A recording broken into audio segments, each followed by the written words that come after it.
so I got you guys in a good spot, so I'm not gonna be like moving the camera. Just keep it simple. So I've got 1, 2, 3, 4, 8mm. So 1, 2, 3, 4, get those out. And then I'm gonna get working on the engine sprocket. I think I have everything I need. Okay.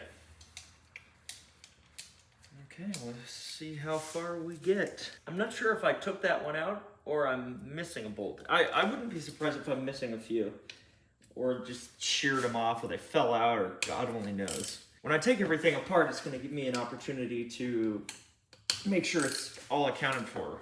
This is next. This is the next task. So I've got to get this center 6mm out. Oh, this is not right, but 6mm hex bolt out, and I need to be able to hold this still while I do that. Obviously, when the bike is all put together, you can just press on the brake, but this is a little bit of a different situation. So give me a minute. I mean, I'm not trying to break stuff over here, but I am without a doubt replacing both front and rear sprockets and the chain. So when it's all said and done, I could chew it up to get it out, but I don't want to if I don't have to. Okay, I think I got an idea. And this is just a bolt from the engine that is the right size, thread size. Oh yeah, boy. Okay, fuck, I want to show you guys. This is the bolt that I've used, identical. 3 of these 3/8 washers, or nuts, and 2 washers.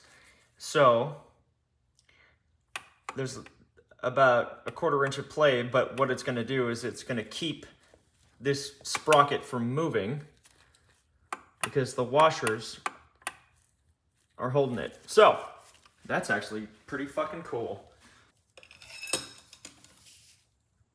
Oh, fuck. That's not enough. Oh, it moved them out. That is not gonna be as easy as I thought. The good old vice grips. Shh, it's our little secret. Oh, fuck. Yes! Got it. It was a good crack, not a bad crack. Oh, please fit.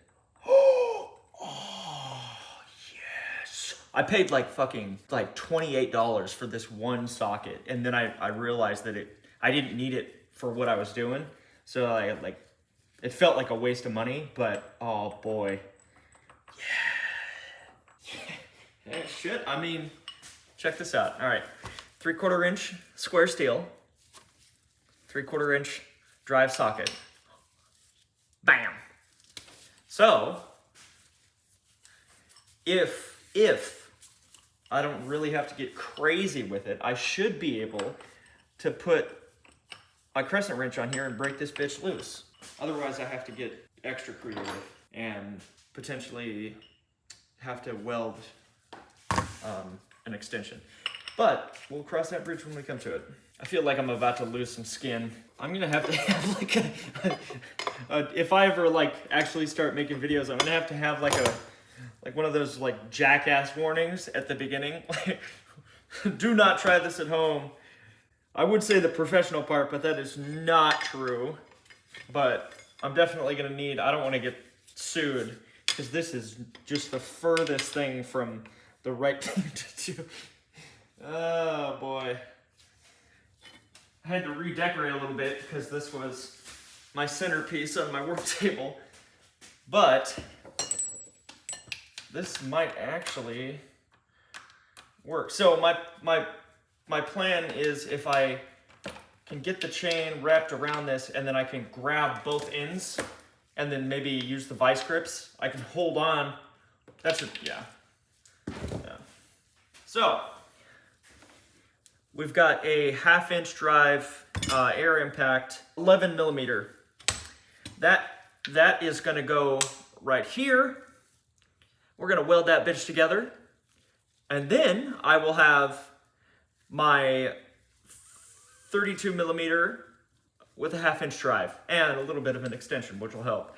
Hey, you gotta do what you gotta do, you know? So I probably won't get quite as much done as I wanted to, since I'm doing a lot more fabrication than I expected.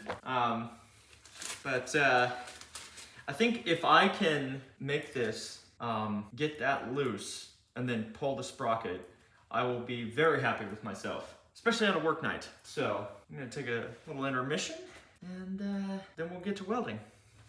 I've got the settings on the welder where I want them.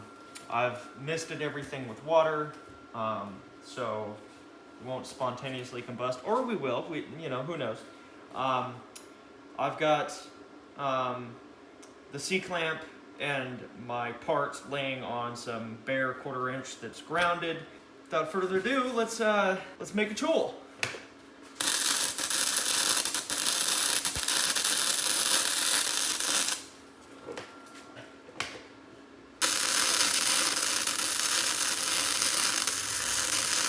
It's been a while since I've welded, so I'm kind of enjoying this.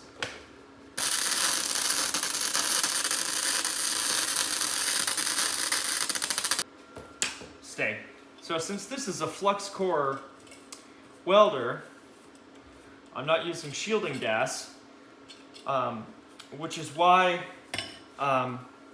once I've completed a weld and I try and go back and say like touch it up or add to it, I have to hit it with a wire brush because the byproduct of the flux core is like a fine powder, and so you have to brush that off in order to get your conductive surface back. I'm pretty happy with that. I know it kind of looks like I'm making a mess, which I am, but a little bit of soapy mist never hurt anybody. I'd rather have a slightly damp jacket than a fucking fire.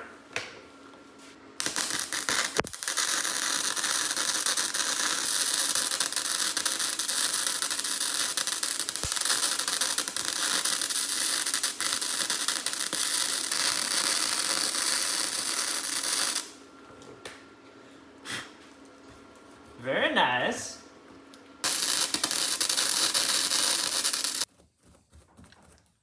Got a pretty nasty scar on my hand actually from fucking welding exhaust and then like taking my gloves off and oh look at this and touch it and fucking BAM! Instant 3rd-degree burns. I'm not too shabby. It's pretty ugly, but I've seen worse. Only one way to find out if it works or not. Shit, that thing's heavy. That's just not... Ah, wait. I have an impact.